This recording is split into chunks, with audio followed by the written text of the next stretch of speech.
ಸಕಲೇಶಪುರ ಪಟ್ಟಣದ ಹೊಸ ಬಸ್ ನಿಲ್ದಾಣದ ಬಳಿ ಇರುವ ವೀರಯೋಧ ಎಕೆ ಸಾಗರ್ ಪ್ರತಿಮೆಗೆ ಪುಷ್ಪಹಾರ ಹಾಕುವ ಮೂಲಕ ಸಕಲೇಶಪುರ ತಾಲೂಕು ರಕ್ಷಣಾ ಪಡೆಗಳ ಮಾಜಿ ಯೋಧರ ಸಂಘದ ವತಿಯಿಂದ 78ನೇ ವರ್ಷದ ಸ್ವಾತಂತ್ರ್ಯ ದಿನಾಚರಣೆಯನ್ನು ಅತ್ಯಂತ ಸಂಭ್ರಮ ಸಡಗರದಿಂದ ಆಚರಿಸಲಾಯಿತು.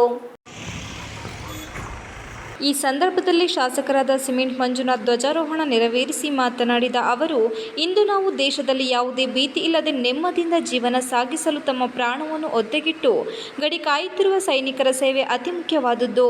ಈ ನಿಟ್ಟಿನಲ್ಲಿ ದೇಶದ ಪ್ರತಿಯೊಬ್ಬ ಪ್ರಜೆಯೂ ಇಂತಹ ನಿಸ್ವಾರ್ಥ ಸೈನಿಕರಿಗೆ ಗೌರವ ಕೊಡಬೇಕು ಎಂದು ಹೇಳಿದರು. ಸಕಲೇಶಪುರ ತಾಲೂಕು ರಕ್ಷಣಾ ಪಡೆಗಳ ಮಾಜಿ ಯೋಧರ ಸಂಘದ ಅಧ್ಯಕ್ಷರಾದ ಒಳಲಳ್ಳಿ ನಂದೀಶ್ ಮಾತನಾಡಿ, ಸೈನಿಕರಾದಂಥ ತಮ್ಮ ಕುಟುಂಬದ ಆಶೋತ್ತರಗಳನ್ನು ಬದಿಗೊತ್ತಿ ಯಾವಾಗ ಬೇಕಾದ ವೈರಿಗಳ ಬಂದೂಕಿನ ಗುಂಡಿಗೆ ತಮ್ಮ ಪ್ರಾಣ ಹೋಗಬಹುದು ಎಂಬುದನ್ನು ಲೆಕ್ಕಿಸದೆ ದೇಶದ ಜನರ ರಕ್ಷಣೆಗೋಸ್ಕರ ಚಳಿ ಗಾಳಿ ಮಳೆ ಎನ್ನದೇ ಕಠಿಣ ಪರಿಸ್ಥಿತಿಯಲ್ಲೂ ಕಾರ್ಯನಿರ್ವಹಿಸುವ ಸೈನಿಕರಿಗೆ ನಾವು ಎಷ್ಟೇ ಗೌರವ ಸಲ್ಲಿಸಿದರೂ ಕಡಿಮೆ ಎಂದು ಹೇಳಿದರು.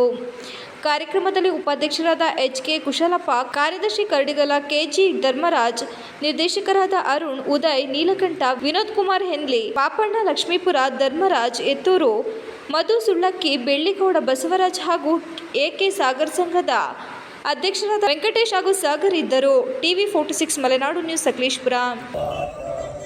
ಪಂಜಾಬ, ಸಿಂಧು, ಗುಜರಾತ, ಮರಾಠ, ದ್ರಾವಿಡ, ಉತ್ತರ ಗಂಗಾ, ವಿಂಧ್ಯ, ಹಿಮಾಚಲ, ಯಮುನಾ, ಗಂಗಾ, ಉಜ್ಜಲ, ಜಲಧಿ ತರಂಗ, ಶುಭ ನಾಮೆ ಜಾರೆ, ಶುಭ ಆಶಿಸ ಮಾತೆ, ಗಾರೆ ತವ ಜಯ ಗಾಥಾ, ಜನಗಣ ಮಂಗಳದಾಯಕ ಜಯ ಹೇ ಭಾರತ ಭಾಗ್ಯ ವಿಧಾತ, ಜಯ ಹೇ ಜಯ ಹೇ ಜಯ ಹೇ ಜಯ ಹೇ ಜಯ ಜಯ.